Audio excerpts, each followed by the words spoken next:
Good evening, gentlemen. I use the term loosely, of course. My name, Charlie. Charlie came up to me before the meeting started. He said, I didn't think you still do live meetings.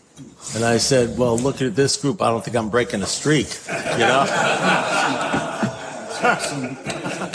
Man, I know some of you guys, you've gotten old. I'm starting to feel, you make me feel so young, you know? I mean, I can't believe it. Tom Quigley, I haven't seen him for a while. I don't know, how many years ago?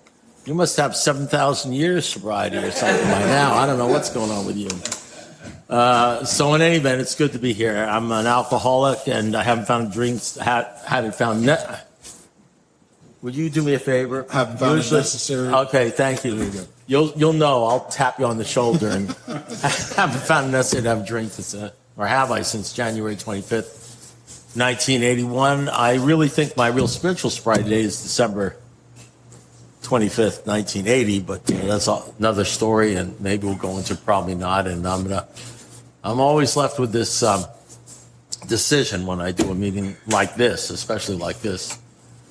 Do I tell you the truth or just take a nap? And I'll tell you, I could go either way at my age. But anyway, I think I'll tell you the truth. I don't have to, thank God, one of the burdens that has been lifted from me for a while is the desire to, or the need to have you like me,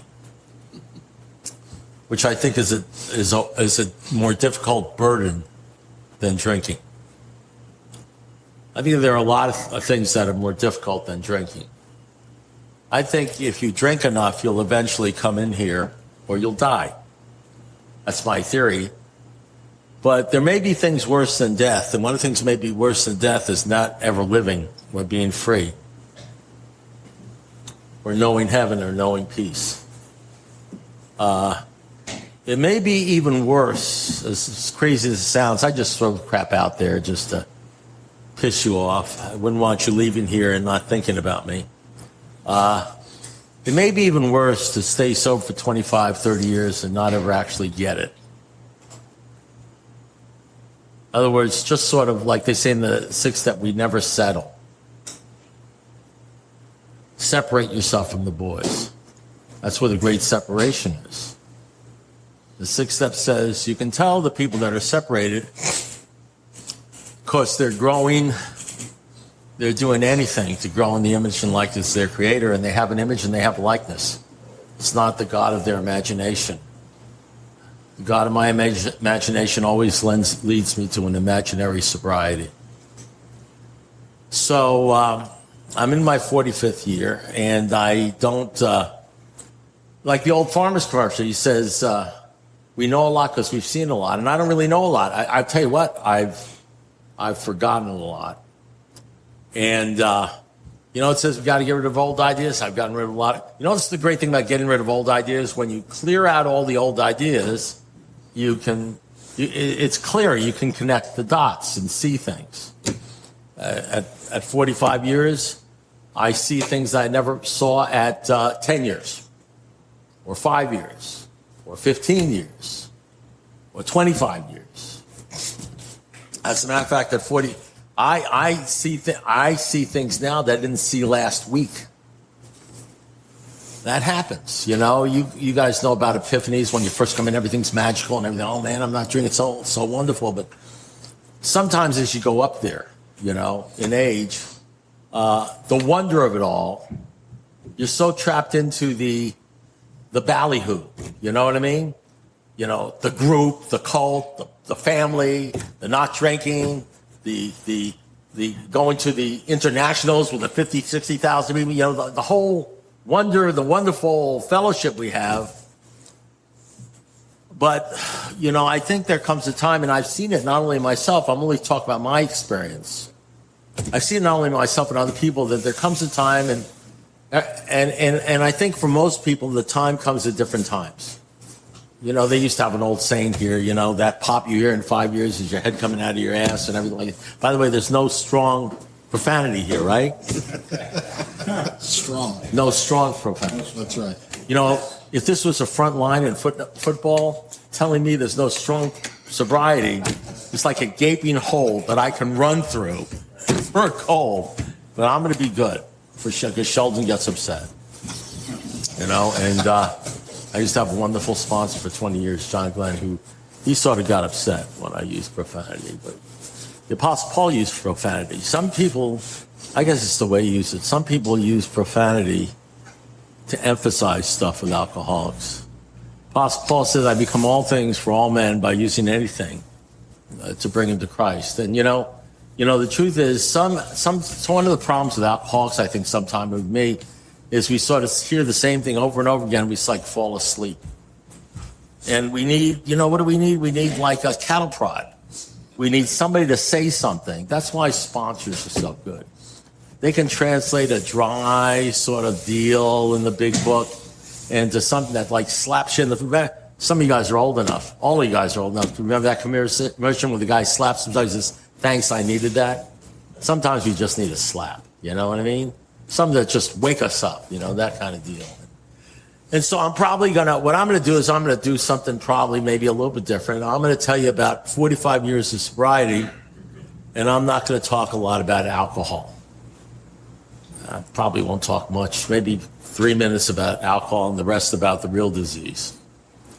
I'm an attorney, and I've read a lot of books. And as a matter of fact, I get paid by the word. And so, but sometimes like Billy Joel, you got to leave a tender moment alone. And if you ask me, I read the big book, I said it a million times, 12 and 12 a gazillion times, Dr. Bob, the good old gazillion. I read all these books. I had no problem reading the books. I tell you, I read them all and reading the paragraphs. But you know where I have a problem? I have a problem with sentences. Sometimes you can read a book and say, oh yeah, I understand. I've read the book 1,000 times, but not quite understand a single sentence. We have a workshop every Saturday. I do a 4-hour or 4.5-hour workshop, and we'll read a lot of the big book. I'll throw in some scripture. We'll do different stuff. It's not really an AA thing. It's a recovery thing. And even though we read a lot of stuff, I'll stop and I'll just say a sentence. Just a sentence. Dr. Bob, and Dr. Bob, The Good Old Times, is a great book, and I encourage everybody to read it if you really want to know what AA is. I mean, not whatever they're doing these days, but the real AA, if you really want to know about that. The thing in the book where it says, rarely have we seen a person fail who has thoroughly followed our path. That was written in 1939. The path was something that happened between 1935 and 1939. They weren't reading the big book, by the way. They were reading the Bible. The books they found absolutely essential were 1 Corinthians 13, Sermon on the Mount, and the book of James. And if you asked Dr. Bob what does first things first mean, he'd say, seek ye first the kingdom of God and his righteousness. All things will be added unto you. Hey, don't blame me. You're entitled to your own opinion, not your own facts. Just tell New York to rip that out of one of those books, because I got that out of conference-approved material. That's what they were doing. Rarely have I seen a person fail who is thoroughly... Well, that's a sentence. Rarely have we seen a person fail who is thoroughly... There is one who has all power. All power, that one is God. That you find him... That's a sentence. What the hell do you think they meant by that? Half measures avail us nothing. What the hell do you think that? That's a sentence. Let's just talk about that sentence. Half measures avail us nothing. Unless you get rid of your old ideas, the result is nil. What does that mean? That's a sentence. Burn the idea into any alcoholic's life. You get well no matter anything, as long as you trust God, clean house. What does that mean? How about the last page? What does it say? It says, but we won't know you in the fellowship. You, Dr. Wiley, says, we can't be sure. God will determine that. But your real reliance has to be on him. He will even show you how to create the fellowship you crave. What do they mean by that? See what your relationship with him is writing. Great events. That's a sentence. You got to read a paragraph. That's a sentence. You'll meet some of us in the fellowship of the Spirit. What is the fellowship? I know what the fellowship of AA is. All you need is a desire to stay sober. It doesn't have to be an honest one. What's the fellowship of the Spirit? God is everything, or he's nothing. what the hell do they mean by that? You know, what do they mean by these things? It's like all these sense. So Dr. Bob, the good old times when he went to 12-step, Clarence, the brewmaster, Clarence Snyder out of Cleveland, who started allegedly the first AA group. At least Clarence said that. I think he was saying that after Bill Wilson died, he said that. But in any event, and Clarence talked about how Dr. Bob 12-step people. And Dr. Bob, what he says, he came in, and he's like 35 years old. He's in a hospital bed. And this is what Dr. Bob says. First line. So what do you think about all this? He says, do you believe in God? First line, right out the gate. So Clarence says what you or I would have said. Well, what does that have to do with it? Bob says, everything. That's a sentence, everything. What the hell do you mean by that? You see, we know paragraphs. We just don't know sentences. Well, I guess I do. Dr. Bob says, yes, nothing. You either believe or you don't believe. He says, well, I believe. He says, now we're getting somewhere. That's the big book that says, no one has sunk so low not to be cordially welcomed in AA, as long as he means business. What does he mean by that? What do you have to be to mean business? And then when Clarence said that, he said, okay, now we're getting someone, get out of the hospital bed and get on your knees. We're going to pray to God to have him come into your life. That's what they were doing before. That's what they were doing. Rarely haven't seen a person who has thoroughly followed our path. We're going to pray to God. And then Clarence says this great line. I love this line. He said, I did what I was ordered to do. There were no suggestions. I mean, generalizations are dangerous, especially this one. But pretty much what I've seen is the people that stay sober. Alcoholics, our chief characteristic is defiant. The people that I know are going to stay sober, I have a good feeling they're going to stay sober, are people that follow directions and don't argue. I mean, you can argue a little bit like we all do, but I don't argue with people. I just tell them this is what you do. This is what we do. I'm not going to sit here trying to convince you. I mean, the people that follow directions tend to stay sober, and the people that say things well, you don't understand, or I'm different, they carry on that bullshit. This is like a self-cleaning oven. Every 2 years or so, the alcohol comes through and just wipes out all the horse shit, right? They go to jail and they die or something like that until they're... So that being the case, what am I supposed to say to what were they doing? Well, I'll tell you what they were doing. I call it, according to the Dr. Bob, in the good old times, they weren't handing out white chips. You just couldn't go to an AA meeting unless in front of everybody who was already in AA, you got down on your knees and you gave your life to God before the meeting. That's just a fact. If you really want to know what they were doing. I'll bet the meetings were a little bit... I'll bet you didn't have a whole lot of people saying, well, if they had asked me to do that, I wouldn't have been here. They started off not on the first step, they started off on the third step. But I suppose if you're an alcoholic and you'll get down on your knees in front of 10 or 20 people and give your life to God, I'd say that's a pretty good chance you've done the first step. You're probably call the program drastic. I'm just starting off by just telling you a few things that I've learned in life and doing this thing. Not to gain popularity, Dr. Bob was the guy who said to Bill Wilson, he said, let's not screw this thing up, let's keep it simple. Because they both had sort of different programs. Bill had a program from Manhattan, and he was worried about people walking away and laughing at him and stuff like that, which we all do. I'm pretty much a people whore. I want to blend, I want to compromise. I don't want people to think I'm weird or strange or anything like that. And Dr. Bob was unapologetic. The first AA meeting was Dr. Bob putting his foot on a dining room chair rung and reading Sermon on the Mount, Matthew 5, 6, and 7. Bill Wilson, meanwhile, was talking to Harriet And he walked up to Harriet. He said, I don't think we should talk too much about God or religion or anything like that. And Harriet said, the only reason you're sober is because of God. And if you won't talk about God, you might as well be the Rotary Club. Now listen, this isn't crap. I'm just telling you stuff. This is in the material. If you want to read it, it's in the material. I'm just letting you know. In case you're 20 years sober, 30 years sober, and you can't understand why you're still worried about money, property, and prestige, and you're still worried about what people think. I know in case one of the things we do on Zoom is we have a lot of meetings. I call them beginners meetings for old timers. When you first got, you see things differently. My perspective changed between 1 year and 5 years. And it changed between 5 years and 10 years. If I took a guy who had 10 years sobriety and I said, has your perspective about yourself and life changed from when you from when you had 5 years? He'd say, yeah. I said, would you like to go back to 5 years? Oh, no, that was terrible. If I asked him at 5 years, he said it was great. Now, at 10 years, no, 5 years. To ask you at 20 years, you want to go back to 10? No. You grow up and you see things differently,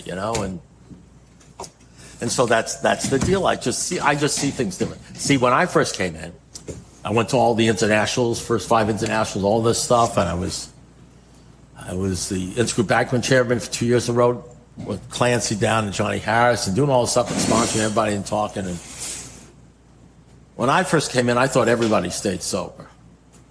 I mean, you almost knocked my socks off when I saw a guy with 30 years pick up a white chip. I thought once you're sober, you're sober. I mean, sure, you get these guys that have 30 days or something. I never could possibly imagine because everybody was sober. 50,000 people in the stadium said, this is unbelievable. Everybody's staying sober. 5 years, everybody's staying sober. 10 years, everybody's staying sober. 20 years, everybody's staying sober. 40 years, 45 years, nobody's sober. I look around the rooms. We're all the guys with 30, 40 years. And the guys with 30, 40 years that I speak to now, they call me up and they're miserable. Bill Wilson in the essay, The Next Frontier, Emotional Sobriety, said, I've noticed, and he had 23 years at the time, because he hit a second bottom, Bill Wilson did, after the LSD and everything like that. And I'm not putting him down. This is stuff he wrote about himself. That's kind of what he wrote this. He wanted to write this down. He hit a depression and he wrote down. And what he said was, he says, I've noticed that not only am I depressed and unhappy, and I wrote the book, but I've noticed a lot of oldsters who passed the sobriety test, from my physical sobriety, are not happy with their sobriety. It's funny, at 3.5 years, in the big book, he said, now and then a drinker says, who's not drinking now, says, feel better, look better, have a better time. We laugh at that. We laugh at that stuff. That's Sally. We know he's going to try the whole game again because he's not happy with his sobriety. Soon he'll know loneliness as few do. The wish for the jumping off place. And he said that. What's really strange is he said that 3.5, 4 years, and at 20 years, he was there. He was there. So you guys love the stuff he wrote at 3.5 years. You don't look at the stuff he wrote at 23 years or 20 years. Or what was going on. Dr. Bob saw it. So sometimes, you start hitting that 6-step division point, the one that divides the men from the boys. The men being the ones who are doing anything their whole life is spent praying and asking God to remove any obstacle between them so they can walk in the image and likeness of their Creator. And the guys who are just, picking up medallions and staying sober and trying to manage their lives and keep their jobs and get laid and all that sort of stuff and take some more Viagra, and stuff like that and in the world and looking at the world and that kind of stuff. And you see there's a division that goes on somewhere along the line between Alcoholics Anonymous and the Fellowship of the Spirit, which is quite frankly not only confined to AA, it's in AA, but it's also outside of AA. So I digress. So let me just tell you, I'm going to tell you a couple, I'm going to spit. Along the line, I got to speak around, at conventions and stuff like that. And so I kept on, one of the problems I had is when you got years of sobriety, you got all these stories. And I think the secret is in the stories, you know? I mean, I gave you a little history and stuff like that, but what I always think is if you're going to do an Amy, you got to tell on yourself. You got to tell stories, because the answer is in your story, your own personal. See, you may not believe anything I say, but you can check everything I said in the book and just read the books. But the real answer, they can't say, well, they can't deny your experience. And so one day, you know, what I was doing is I would have problems. I never really planned what I'm going to say, which you probably figured out by this time. And so what I did was, just for the heck of it, I made a list. You know, people come to me and say, oh, tell the Camaro story or tell the chicken on the roof story. So I made a list of these stories. It was like, when I had 10 years straight, I had like 289 stories. So all I had to do, I'd look at them and say, what story? And I could pick out 3 stories, you know, and everything, which usually say, and then someone come and say, why didn't you tell that story? I said, like, it's a 10-minute story. I didn't have time to tell this. You know, you're only given an hour to tell, basically, this is what happened in your life for 30 years, you know what I mean? And so I got a couple of stories I want to tell you, because it has something to do that all the stories have the seeds of the steps in them, have the seeds of the principles in them, you know? And I know if I'm talking to, I have a heart for guys with time that are suffering. I know every group I'm talking to. Look, I love newcomers. I'll help a drunk. But I know every time I'm talking to a group of people, whether it's 5, 10, 15, 100, 3,000, it doesn't matter. I know there's one guy there with 11 and a half years that's going to be drunk in a year and he doesn't know it. You know why? Because I know that. Because I've seen it all over the place. This guy with 20 years who is dying. What's even worse is he can't talk about it because he doesn't even have an idea what's going on. And one of the things that has to do with us is that alcoholics have this profound ability to live miserable lives and tell themselves they're doing okay. I know because I live that way drinking.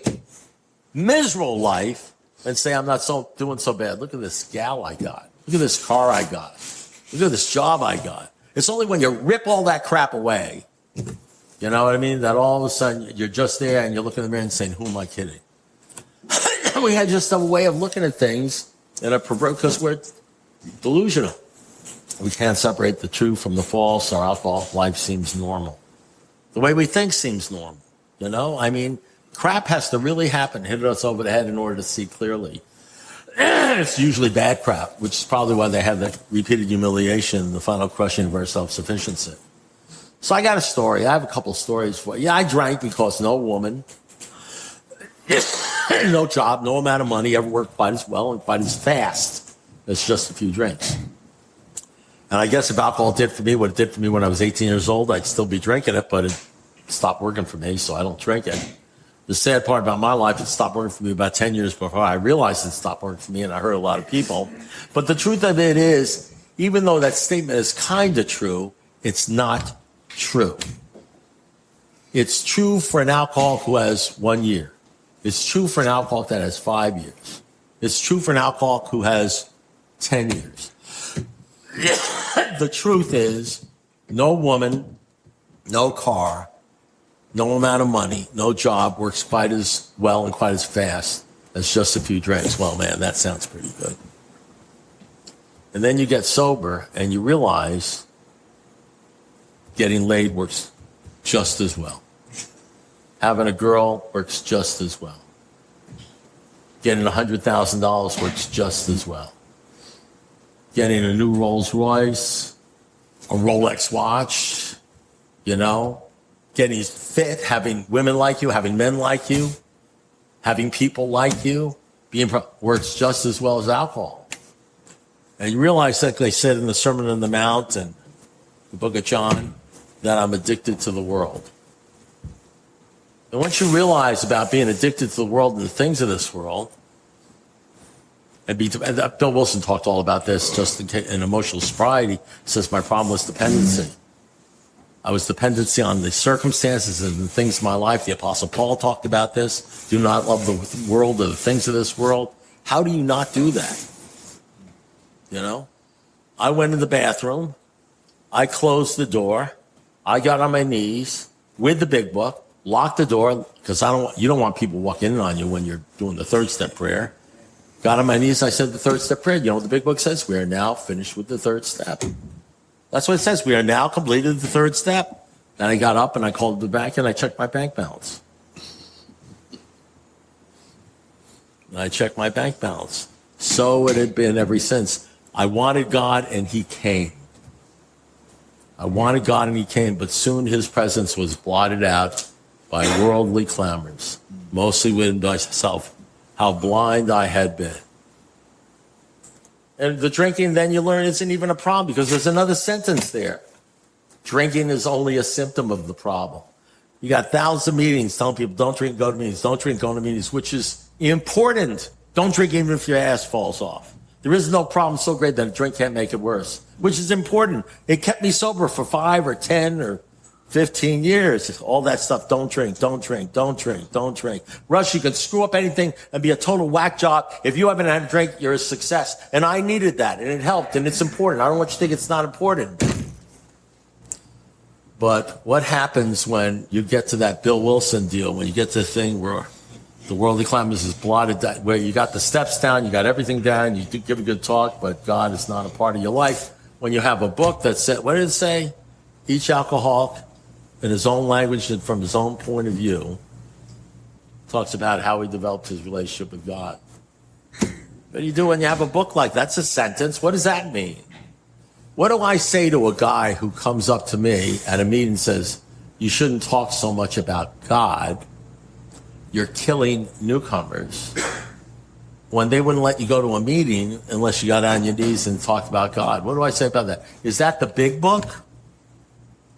Is that Bill Wilson's sobriety? Is that the big book to compromise? Or is that man telling me, is he really saying, I know it says you examine our motives. It says some of our motives are virtuous and some of our motives are selfish, but usually it's a mixture. When that guy tells me not to talk about God in a meeting, is he saying I'm killing newcomers, or is he really saying it's disturbing me?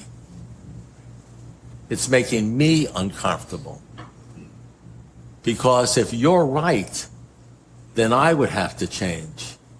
And I've settled fine for the way I am right now. I don't know, what is he telling me? If the book says in chapter of the agnostics, if it says, if a mere code of morals or a better philosophy of life or even the steps, if all this stuff would have helped us, we'd be sober a long time ago. But they didn't help us. We had to find a power greater than ourselves that would solve our problems. And of course we had to talk about God. Of course we had to talk about God. Here's where agnostics have a problem. What do I say when I go to A meetings and I go for a full hour meeting and everybody talks about their problems and everything, not one person talks about God? What do I say I can do a drunk-a-log, how can I do a faith-a-log in a group like that? How can I talk about what the real deal is when I'm in a group of agnostics? It says this sort of thinking has to be abandoned. Atheism. What do I say in a group of people that really don't want to talk about it because they think they have elevated the steps to a godlike thing, and to Bill Wilson to a godlike thing, and to the Fellowship of Alcoholics? Fellowship of Alcoholics doesn't have all power. Bill Wilson didn't have all power. I don't have all power. No, only God has power. What do they mean by that? So I'm sitting in my I'm sitting in my college class. I'm like 21 years old, however old I was, 20 years old, a college logic class, and I was going to go for my PhD in algebraic topology. I did all the courses and everything like that. Got A's in it and all that stuff. And this gal walks into my class, and she's got legs up to there. She's a cheerleader. She's gorgeous. And I say to myself, if I only had that gal, I'd be okay. As a matter of fact, it is 100% clear that the only thing missing in my life is that woman. As a matter of fact, I had the same feeling about that woman as I had about a bottle of scotch. You know what I mean? That woman, as a matter of fact, one of my sponsors, when I said to him in an A meeting, look at that blonde over there, he says, what'd you used to drink? I said, I used to drink, top shelf scotch. He says, you see that gal? He says, yeah, that's a bottle of scotch with legs to you. You know what I mean? And he was right. You know what I mean? I craved that, and I knew that the answer to all my problems was that gal. And so I did what all alcoholics do. I insinuated my way into that woman's life. I insinuated my way into that woman's life. I met her father, who was a doctor. I met her mother, who was a lawyer. I met her grandfather, who was a lawyer. I said, man, this is a group of professionals, you know what I mean? And ultimately, I insinuated into their lives, and I was drinking at that time, but it wasn't like obvious. I wasn't getting drunk all the time, but I was drinking at the time and all that sort of stuff, and I was doing, and I woke up one morning. Remember, I have the mind of an alcoholic, although I really don't think so. I wake up one morning, and all of a sudden it occurred to me, I ought to be a lawyer. I mean, what am I doing with this professor of mathematics thing? And they don't make any money. Nobody looks up to them. I ought to be a lawyer. And actually, they said I ought to be a doctor or a lawyer. And I went to, and I applied. I had the greatest grades. I applied to medical school. They said, you have no biology. He says, you have physics, you have chemistry, you have math, you have multivariable calculus, you have all this, but you don't have any biology. You got to go back to school and take biology. Now, I'm an alcoholic. I ain't going back anywhere. I'm not delaying anything because I need this guy. So I went to law school. They said, well, you got $300? They said, yeah, I give them $300. I became a lawyer. Okay? And you asked me, well, why'd you become a lawyer, Russell? Why'd you give up all that stuff that you were going to make? And I say to you, and I believe this stuff, because, this is why I say, well, because I've always liked Perry Mason.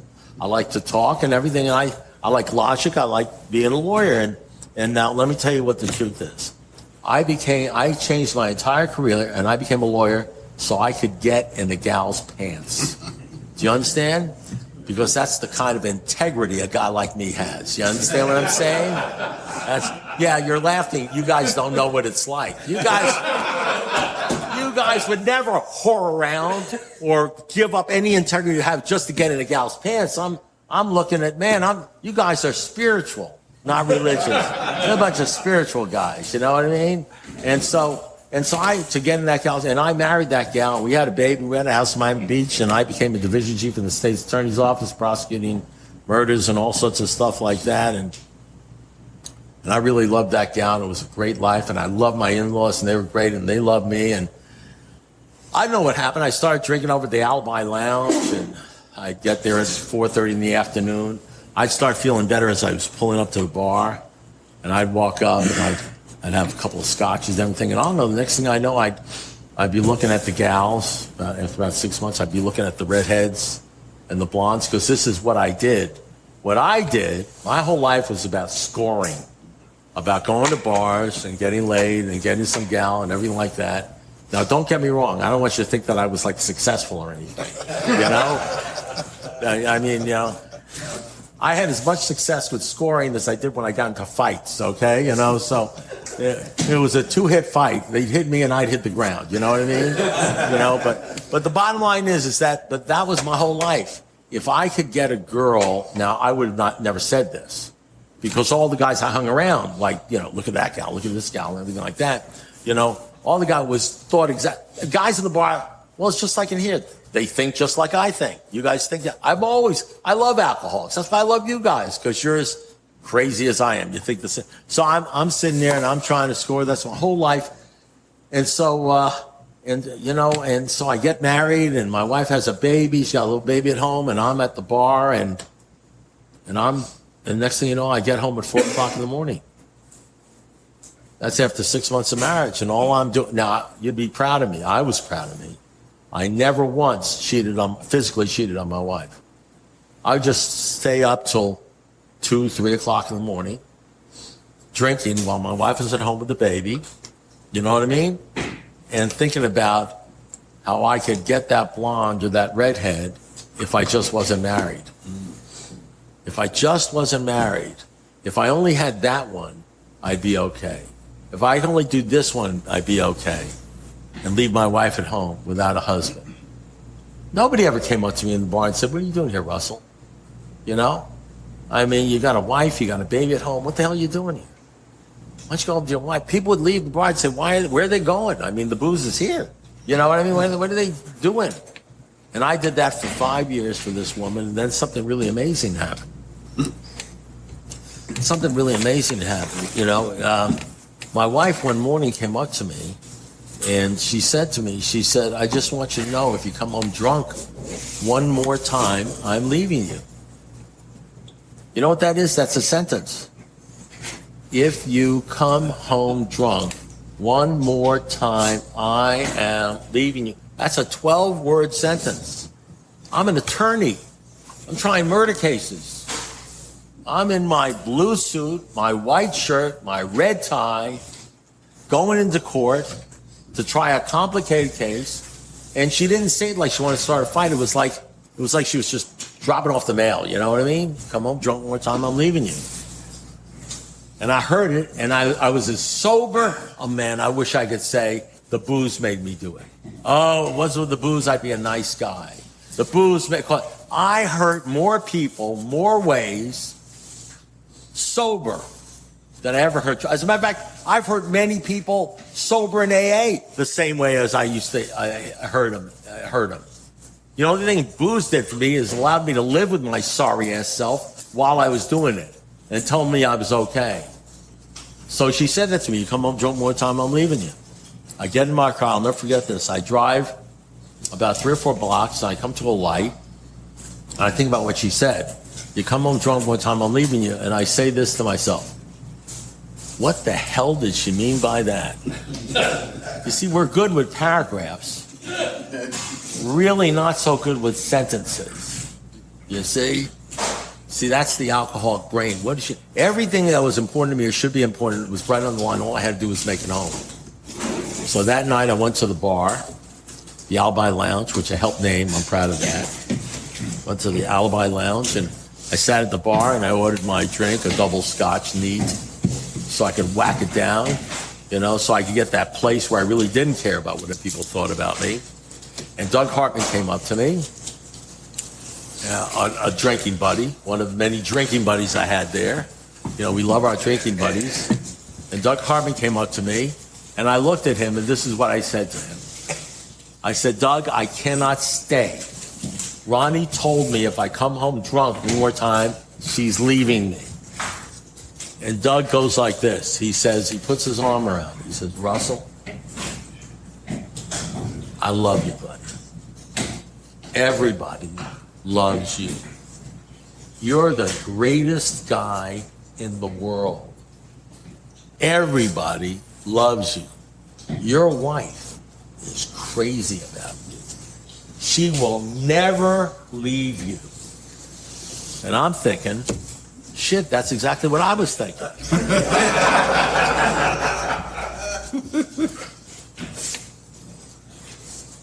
You know that thing with Doug Hartman putting his arm, I said, that's what I'm thinking?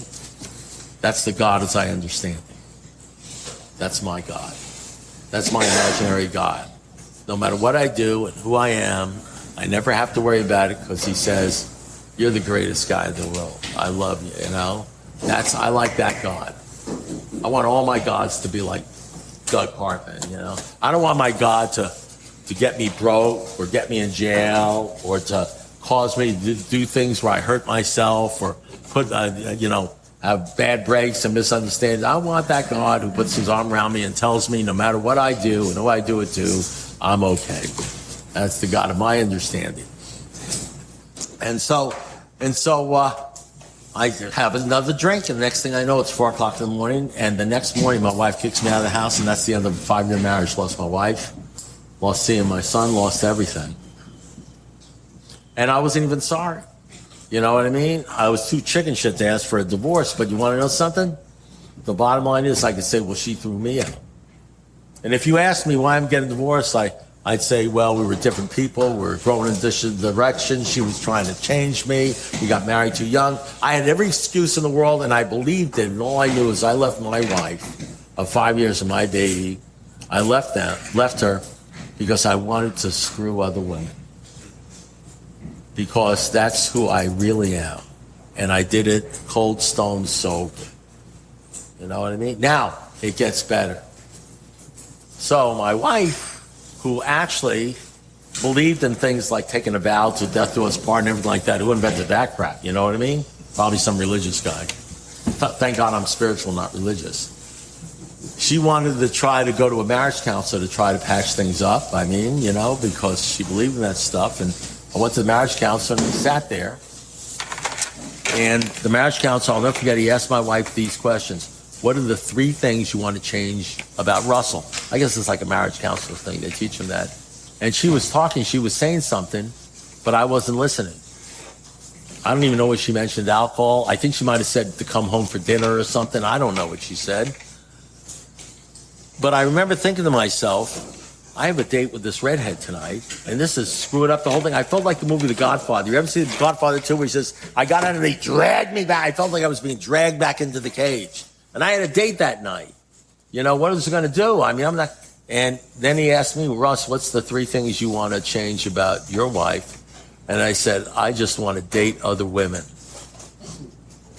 By the way, I tell this story all the time because it's an important story to me, because I want you to know that I'm not only an alcoholic, I'm an asshole. Does that qualify? What is that? Is that a rough or what is that kind of profanity that I'm not going to supposed to use? I'm an asshole. I had to join it. As a matter of fact, I had to graduate into a different fellowship in AA.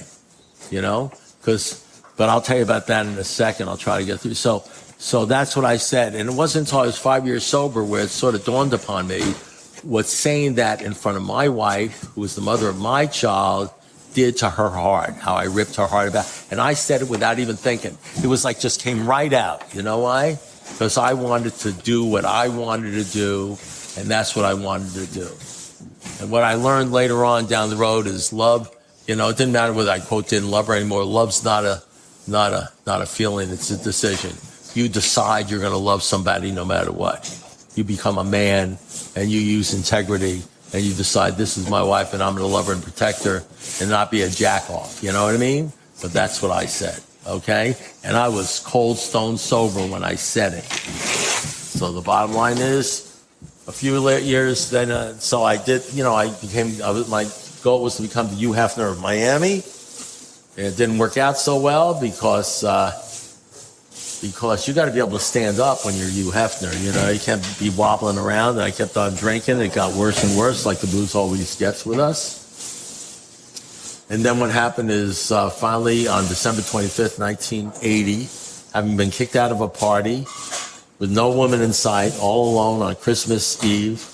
And of course, I love feeling sorry for myself. And I knew I was the only one on the planet that was alone. And I became ashamed of it wasn't self-pity, I became ashamed of what I had become. And some preacher came on the air, and that's when I got down on my knees and I asked the Lord to come into my life, which I think is what they were doing in the beginning of AA. I didn't even think about that because I didn't know anything about AA.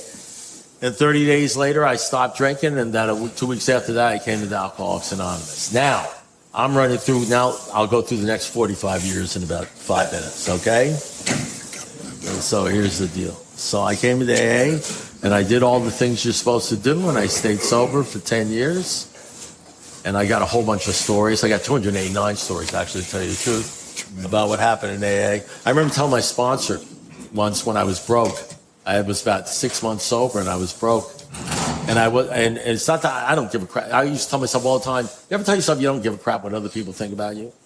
I'd say that out loud. I don't give a crap what they think about me. I constantly tell myself. I usually tell myself stuff like that when I'm really worried about what people are thinking about me. Alcoholics tell themselves all sorts of bullshit. So I used to tell myself that. And so, but the bottom line is my whole life is about worrying about what you think about me. What do you think about me? What do people think about me? What are they going to think about me? What is going to happen to me? One time my house went into foreclosure because of the mortgage crisis and everything. I wasn't worried about losing my wife. I was like my house. I was worried about what would people think about me if I lost my job or my house. That is the most, what that does? That stops you from even talking in AA. Because you filter yourself. Whatever you say, you filter yourself. Because I can't say that. What will they think of? I'm not going to tell my group that I'm broke, that the big shot lawyer doesn't have $50 in the bank. Not that I care about what they think about me, but I told my sponsor, Bob Sullivan, I said, look, because I couldn't sleep at night. I said to my sponsor, I said, I don't have any money. I'm broke. I haven't paid the rent in 2 months. I don't know what to tell my wife because I had gotten married again. I don't know what to tell my wife and everything like that. He says, I can solve that problem. I can solve that problem, Russell. I said, really? He said, absolutely. I said, man, I love AA. I love it. You know what I mean? I'm getting ready with my catcher's mitt, a couple $1,000 coming in, And the meeting was over, and he came up to me, he says, follow me. He says, I'm going to take care of that problem. He says, sure. He starts showing me how to make coffee for the group and how to set up the chairs. And I'm saying, I'm not sure I explained myself well. I'm not sure. I'm talking about money here. That's not important, just right up there with oxygen, And the next day, money didn't come in, and I didn't want to go to the meeting. I didn't want to go to the meeting because the money didn't come in. But I had to go to the flipping meeting because what are they going to say about me if I don't go to the meeting and make the coffee? And so the one thing that used to kill me, worry about what people thought, actually saved my life. 3 months later, the money came in. I was fine. Some guy comes up to me and says, I'll make the coffee. I said, I'm the coffee maker,